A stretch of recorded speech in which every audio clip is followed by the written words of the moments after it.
Bonjour, mon nom c'est Yvan Bédard. Je suis photographe, artiste photographe paysager principalement. Et je demeure à Neuville, je suis natif de Saint-Raymond, donc je suis toujours demeuré dans le comté de Portneuf, j'en suis bien fier. Alors, bienvenue chez moi. Aujourd'hui, on va regarder un peu, on va parler de ce que je fais, de ma passion pour la photographie. Et aussi, on va regarder un peu là, les résultats et tout ça, mon environnement de travail.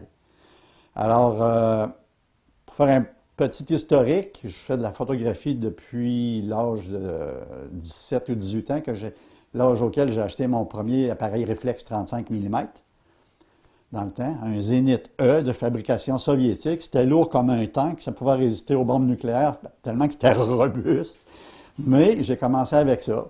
Et j'utilisais beaucoup plus de diapositives que de films pour faire des photos imprimées parce que ça coûtait la moitié du prix. Quand tu es étudiant, mais tu fais attention à ton budget, c'est normal. Donc, j'ai commencé beaucoup avec ça.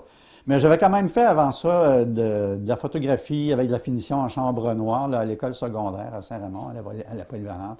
Puis j'en avais fait aussi, après ça, pendant mon baccalauréat. Je suis arpenteur géomètre de formation. J'ai également ma maîtrise doctorat en génie civil, donc ingénieur, arpenteur géomètre. Mais pendant que j'étais à l'université, ben, avec la photographie aérienne pour faire de la photogrammétrie, pour faire nos cartes topographiques, mais là aussi, j'avais à travailler avec des négatifs de 10 pouces par 10 pouces pris avec les caméras aériennes, puis imprimer ça. Après ça, finir ça dans notre chambre noire, et après ça, de tracer nos cartes topographiques à partir de ça. Donc, les anciens procédés, là, fait que j'ai vécu toutes ces choses-là. Mais c'est ça, mais ça a toujours été pour moi, quand je faisais de la photographie pour mon plaisir, c'était de la photographie de paysage, tout le temps. Étant né à Saint-Raymond, j'étais au nord du village. Donc, moi, ma cour arrière, elle se terminait au lac Saint-Jean. OK? Donc, c'est à peu près 200 km de forêt vierge avec les belles montagnes, les beaux paysages, la rivière Saint-Onge, la rivière Bras-du-Nord et la vallée du Bras-du-Nord que tout le monde connaît, là, le petit Saguenay, tout ça. Fait que c'est là que j'ai vraiment eu la piqûre, je dirais, pour faire de la photographie parce que je trouvais ça tellement beau. Le pont de Pierre, en allant à Rivière-à-Pierre, là, ça fait partie de Saint-Léonard, mais sur la route 367. Ça, c'est des choses qui me donnaient vraiment le goût de la nature, faire du ski de fond, faire de la raquette, faire du vélo, mais hors piste et tout ça. Donc, ça m'approchait beaucoup de la nature. Mais évidemment, là, quand je suis arrivé après ça aux études, ben là, il y avait le côté artistique qui m'intéressait, il y avait le côté scientifique qui m'intéressait. Je suis allé du côté le plus facile, c'est-à-dire du côté des sciences. Donc, c'est pour ça que j'ai fait mon bac, ma maîtrise, mon doctorat. Et quand je suis revenu, ben, je me suis installé à Neuville pour être plus proche de mon travail parce que j'avais un emploi comme professeur à l'Université Laval. Et pendant toutes ces années-là, j'ai quand même continué à faire de la photographie très amateur. Mais quand est arrivée la photographie numérique, les appareils numériques, on parle là, bon, milieu des années 90, dans le milieu scientifique, plus accessible je dirais, au commun des mortels. Moi, j'avais acheté ma première caméra numérique en 2003. Et depuis ce temps-là que je fais de la photographie numérique, évidemment, là, on peut en faire beaucoup plus. C'est le même prix, c'est juste le prix d'une carte mémoire. Qu'on en prenne une ou 10 ou 100, c'est le même prix. Et là, ça m'a permis de me relancer beaucoup plus dans la photographie. Puis là, j'adorais ça. Puis ce qui m'a vraiment donné la piqûre, c'est quand je me suis mis à utiliser mon télescope d'astronomie que j'ai amené au marais Léon Provencher, parce que depuis que le marais est ouvert ici, moi je suis bénévole à la Société Provencher là, pour le côté environnemental auquel je tiens beaucoup. Et là, j'ai commencé à faire de la photographie d'oiseaux avec ma caméra numérique et mon télescope d'astronomie avec la mise au point manuelle et tout ça. Donc, tu sais, peut-être que 9 photos sur 10, la mise au point n'était pas bonne parce que les oiseaux, ça bouge, puis faire la mise au point avec un télescope d'astronomie, c'est pas fait pour le faire en mode continu. Tu sais, c'est vraiment fait pour être. On observe les étoiles, on a fait notre mise au point à l'infini, on n'y retouche pas. Donc, mais ça m'a tellement donné le goût, j'ai réussi quand même à faire des belles photos, que là, après ça, bon, ben, j'ai commencé à m'équiper de téléobjectifs, puis d'une nouvelle caméra meilleure et tout ça. Fait, puis là, ben, c'est comme d'autres passions, tu sais, quand tu embarques là-dedans, souvent, c'est comme un engrenage. Tu sais, ben, au lieu de m'acheter une motoneige, au lieu d'acheter un yacht, d'avoir un chalet ou d'autres loisirs comme ça, un VTT, etc., moi, j'ai mes caméras, mon imprimante, mon ordinateur. Ça coûte pas cher d'essence, je n'ai pas besoin de le plaquer puis d'enlever les plaques à l'automne puis tout ça. Donc, c'est un loisir différent. Donc, je fais de la chasse photographique. dans le fond. Fait que c'est au départ beaucoup la photo de paysage que je faisais quand j'étais plus jeune. Ce qui m'a donné la piqûre, c'est la photographie d'oiseaux au marais provencher. Puis aussitôt que je me suis équipé en numérique, bien là, c'est ça, c'est la photo de paysage beaucoup. Fait que depuis ce temps-là que j'en fais énormément. Parallèlement à ça, il y a tellement de choses le fun à faire dans la vie, là. Il y a tellement de faits qui m'intéressent que j'ai toujours dit, même quand j'étais jeune, que quand je vais arriver à 55 ans, je vais prendre ma retraite tout de suite, puis je vais changer de métier. Je vais faire autre chose. Je ne savais pas ce que j'étais pour faire. Mais j'ai toujours dit, je vais faire autre chose parce que la vie est trop belle. Il y a trop de choses intéressantes à faire. Je ne peux pas faire toute ma vie la même chose.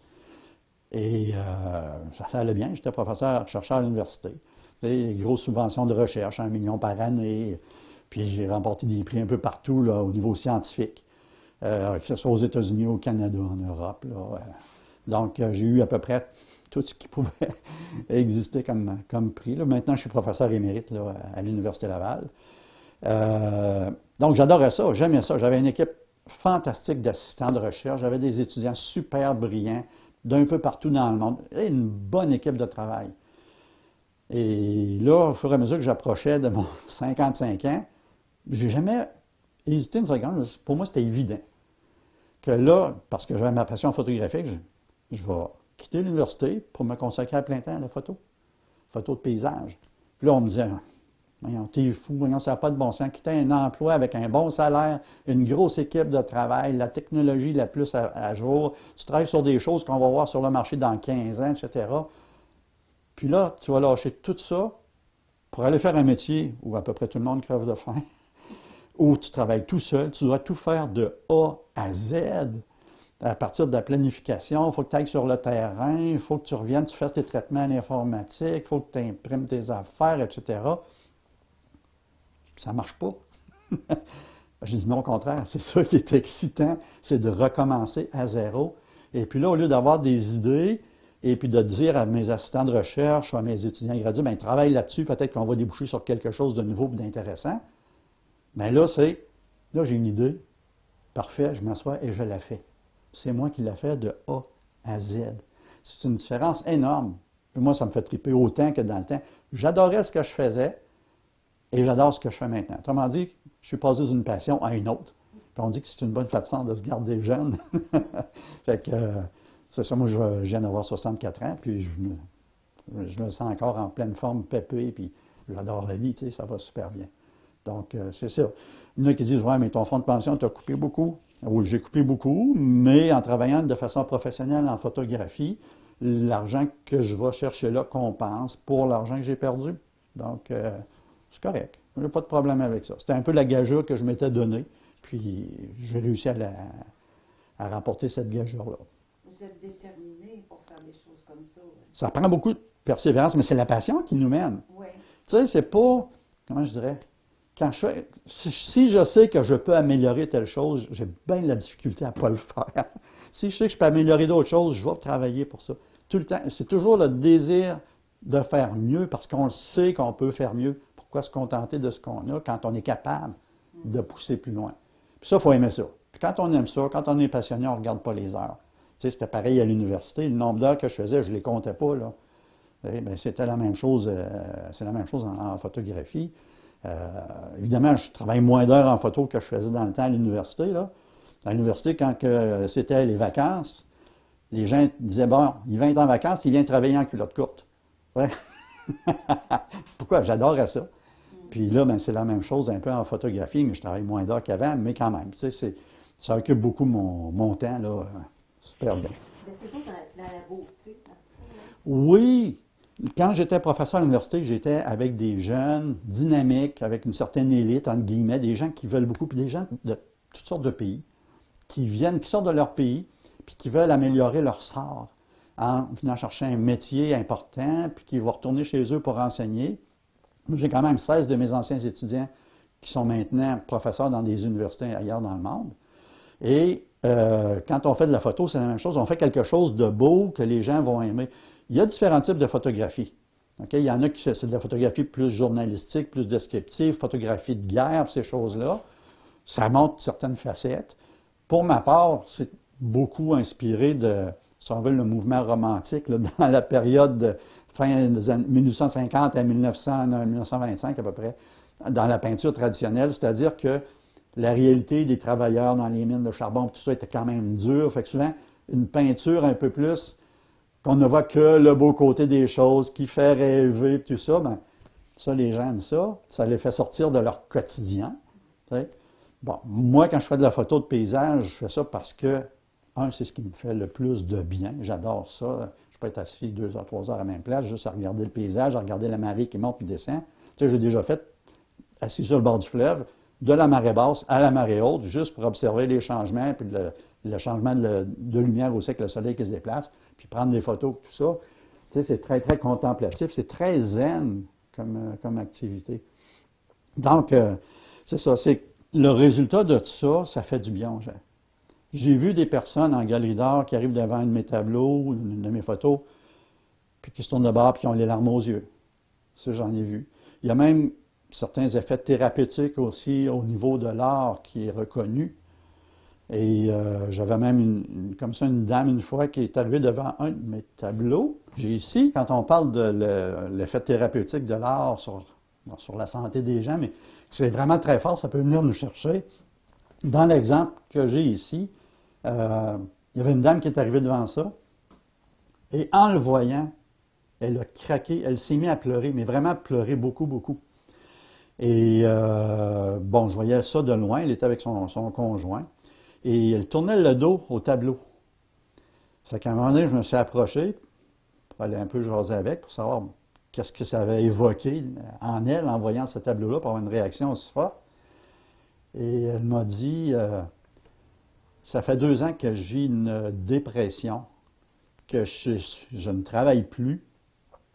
Et ce tableau-là, qui est un tableau, une image minimaliste dans une scène hivernale, très, très minimaliste, elle dit, quand je regarde l'arbre, je me vois, c'est tellement moi.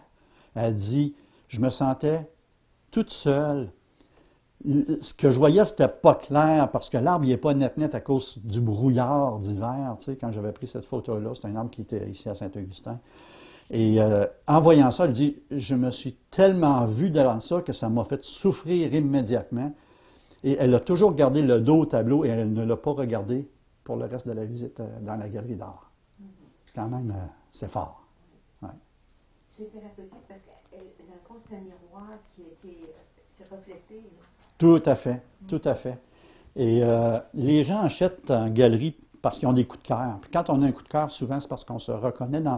Ça peut être un souvenir qui nous fait plaisir, ou ça peut être parce qu'on se reconnaît dans le tableau. Que ce soit de la peinture, de l'aquarelle, de la photographie, ça, c'est le même principe. Là. Fait que ça, quand on voit des choses comme ça, je veux dire, on voit que on est content parce qu'on voit que notre message, parce que dans le fond, moi, je ne fais pas de la photo pour faire passer un message nécessairement, comme plusieurs autres types de photographies, mais c'est plutôt pour faire passer une émotion. La beauté. La beauté, exactement. Puis, je dis qu'une photo est réussie ou un tableau est réussi quand je le regarde après 2 semaines, après 2 ans, après 10 ans, je le trouve encore beau, il me fait encore du bien. Ça, dans ce temps-là, c'est réussi. Tu sais. Donc, Plusieurs ont des couleurs chaudes. J'utilise beaucoup 2 types de photographies que je fais. Et d'ailleurs, c'est pour ça que je suis rendu avec un nouveau site web. J'ai donc 2 sites web là, que je vais maintenir.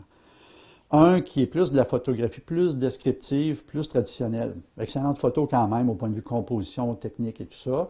Et dans celle-là, j'ai beaucoup de photos avec des couleurs plus fortes, avec un contraste plus fort aussi. Et ça, c'est un très bel exemple ici. Ça, c'est une scène qui est prise ici à Neuville, au Marais Provencher, à marée haute. Et il y a d'autres cas où ça va être beaucoup plus à l'inverse, dans une ambiance beaucoup plus zen, beaucoup plus calme, moins de contraste, parfois presque pas de couleur. Et le tableau qui est ici, qui a été pris à Terre-Neuve, justement, une journée avec beaucoup de brouillard, on voit là, quand même 3 plans, là, puis on voit qu'on perd les îlets à cause du brouillard. Ben ça, c'est très, très zen. Donc, je travaille beaucoup avec ces 2 extrêmes-là parce que ça me rejoint, dans le sens que quand je travaillais en géomatique, donc arpentage, cartographie, dans mon domaine, ben, je travaillais avec beaucoup les 2 extrêmes d'échelle cartographique. parce que je devais construire des bases de données cartographiques qui acceptaient tous les cas entre les deux. Fait que là où ça chopait parfois, c'était dans les extrêmes. Fait que le très, très détaillé, d'une part, puis d'un autre côté, la vue très, très globale, éloignée. Fait que souvent, mes photos reflètent ça. J'ai des photos, pas ici, mais oui, j'en ai une ici, mais en tout cas, je pourrais la montrer tout à l'heure, mais c'est un gros plan d'une surface de pierre. Je ne sais pas si c'est le terme que vous utilisez, le micro et le macro. C'est plus, moi non, je parle pas, on parle plus de plan rapproché parce que je ne fais pas de grossissement assez élevé pour faire ce qu'on appelle de la macrophotographie. Donc, c'est plus un plan rapproché. Le tableau qui est là, que je pourrais vous montrer tout à l'heure, c'est un gros plan, justement, du sel qui s'est cristallisé à marée basse. C'est sur la côte nord, aux Escoumins. C'est qu'il y a un endroit où il y a des pierres qui sont couvertes à marée haute, mais seulement pendant les marées très hautes du printemps et d'automne. Et l'été, si jamais il y a des fortes vagues, il va y avoir un peu d'eau, mais le reste du temps, c'est peut-être juste l'équivalent même pas 1 mètre. Là. Et à cet endroit-là, il y a de l'eau salée qui s'est ramassée, puis dans les petites cavités, avec le soleil puis le vent, puis les autres marées qui ne venaient pas ramasser le sel, ben le sel qui se cristallise fait des formes.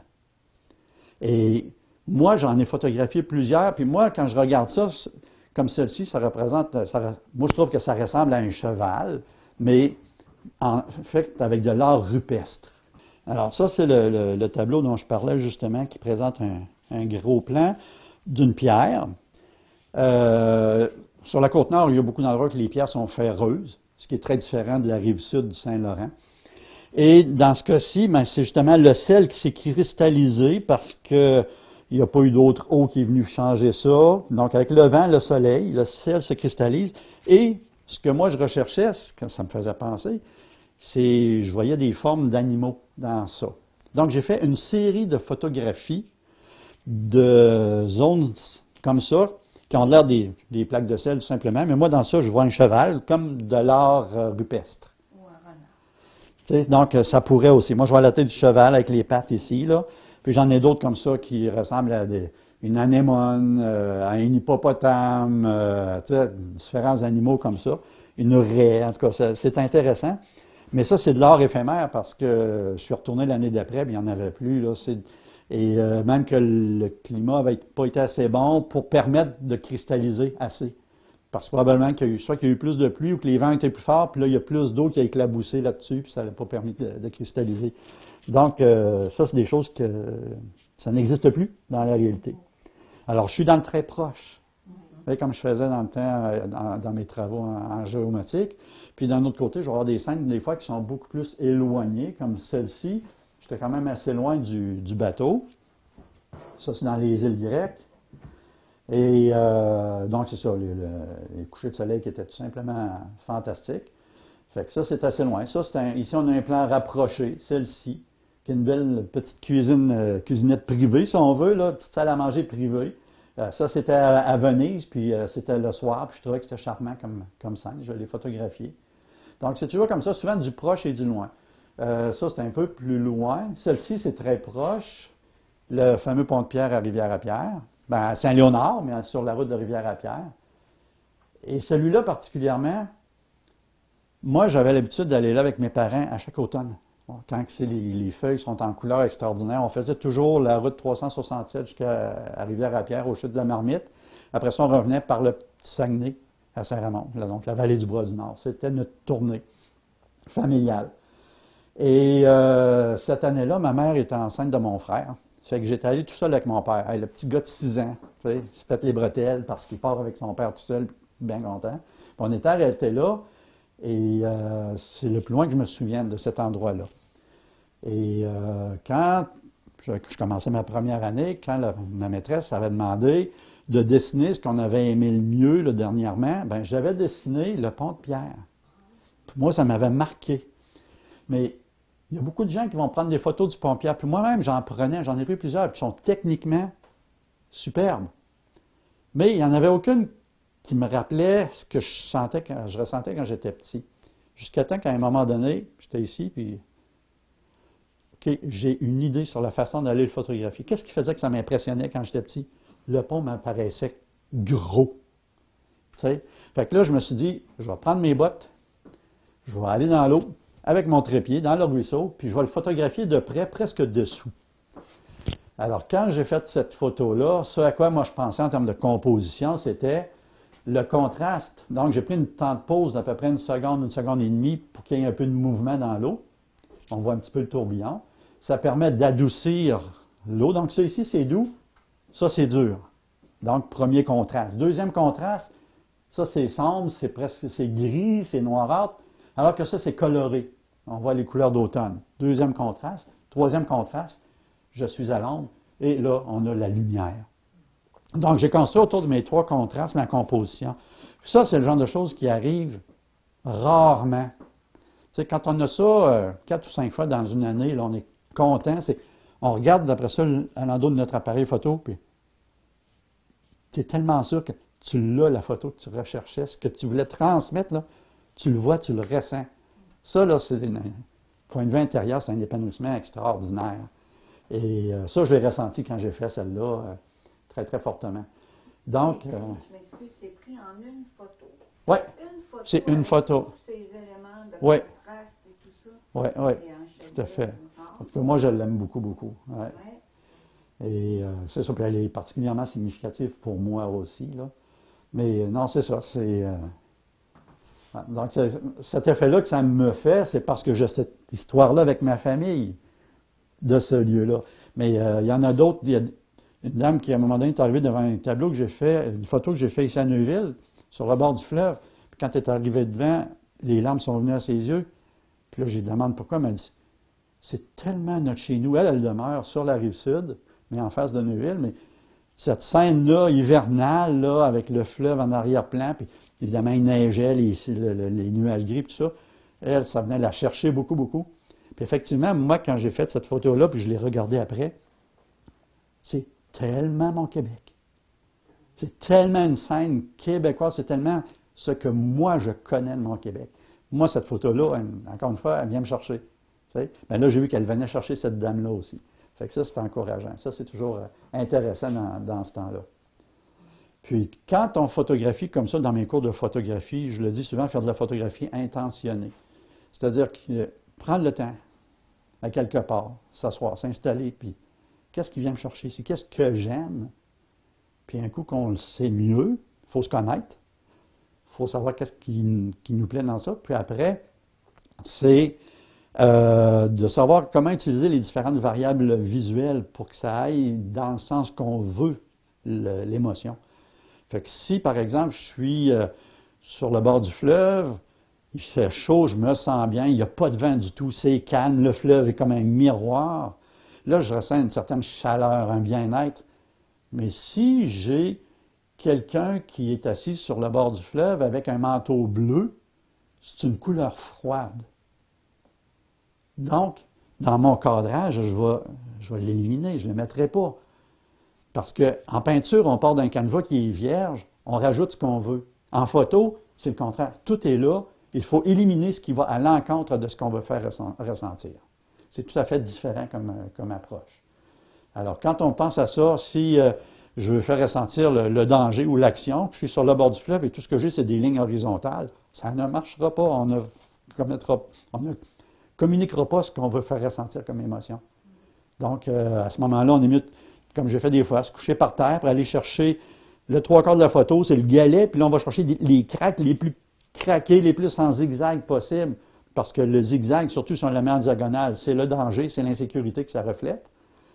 Alors, même si on a une petite ligne horizontale en haut, c'est pas ça qui ressort en premier, c'est la craque, le zigzag, la ligne qui est là. Donc, on vient changer complètement l'émotion qu'on fait ressortir par rapport à ce qu'on voulait faire. En fait. Donc, à partir du moment où on est conscient de qui on est, comment on réagit à un endroit, et qu'on cherche les variables visuelles qui nous aident à construire dans ce sens-là, là, on arrive qu'on fait beaucoup plus souvent de meilleures photos. D'ailleurs, celle-ci a été choisie dans une compétition internationale parmi les 100 meilleures photos. C'est une compétition aux États-Unis qui avait à peu près 8000 participants. Celle-ci a été choisie l'an dernier. J'ai eu la médaille de bronze, une grosse compétition internationale aussi de photos panoramiques. Donc, encore une fois, avec peut-être 6000 participants. Non, c'est ça, celle-ci actuellement, qui fait beaucoup jaser parce qu'elle est vraiment très populaire. Elle a été choisie par le Haut Commissariat britannique pour représenter, avec 6 autres photos prises au Canada, pour représenter les impacts des changements climatiques. Parce que les icebergs, c'est une image très forte. Des icebergs, il y en a, ça fait longtemps. Mais là, ce qui arrive, c'est que, bon, la température augmente, il y a un peu plus d'icebergs qui se forment, mais le problème, c'est que l'eau se réchauffe. Les icebergs fondent avant d'arriver à Terre-Neuve. Donc, moi, quand j'ai pris cette photo-là, premièrement, on voit, là, c'était une journée pluvieuse, il faisait mauvais, il y avait des vents de 70 km/h, le bateau tanguait énormément. C'était à la limite dangereux, là. On était 8 passagers en tout. Les 7 autres ont été malades du mal de mer. Les gens devaient s'asseoir sur le plancher parce que ça tanguait tellement fort que rester assis sur le banc, c'était dangereux pour tomber à côté. Fait que les gens étaient assis par terre avec leur seau, malades. Fait qu'on avait le son, les odeurs, tout pareil comme au cinéma IMAX, là. Mais moi, j'avais regardé en entrant dans le bateau, ça c'est l'expérience, mais j'ai cherché une fenêtre qu'on pouvait ouvrir. On avait juste une. Je me suis installé là, puis elle était basse un peu, fait que j'étais à genoux, à côté sur le bord de la fenêtre, avec ma caméra à côté sur mon bras. Donc, moi, j'ai toujours regardé l'horizon. Ça a pris quand même 3 heures aller-retour à brasser comme ça, là. Donc, moi, je regardais toujours l'horizon, puis quand on était assez proche de l'iceberg, ben là, je m'étais mis en rafale, à 9 images par seconde. Fait que même si ça tanguait beaucoup, dans la gang de photos, j'étais plus certain d'en avoir une horizontale. Puis, deuxièmement, ben, c'était, étant donné que ça bougeait beaucoup, ben, ça me prenait un temps de pause très, très rapide pour figer le mouvement. Donc, j'étais à un 5 millième ou un 8 millième de seconde pour que l'image soit nette. Sinon, elle aurait été floue. Fait que, en tout cas, ça, c'est une autre histoire intéressante, mais celle-ci, en plus d'être la COP26, elle va être à la fin du mois en exposition à Brooklyn, une exposition extérieure avec 24 autres photos choisies à grandeur du monde. Puis une autre exposition en Inde aussi, un des plus grands, sinon le plus grand festival de photographie en Inde.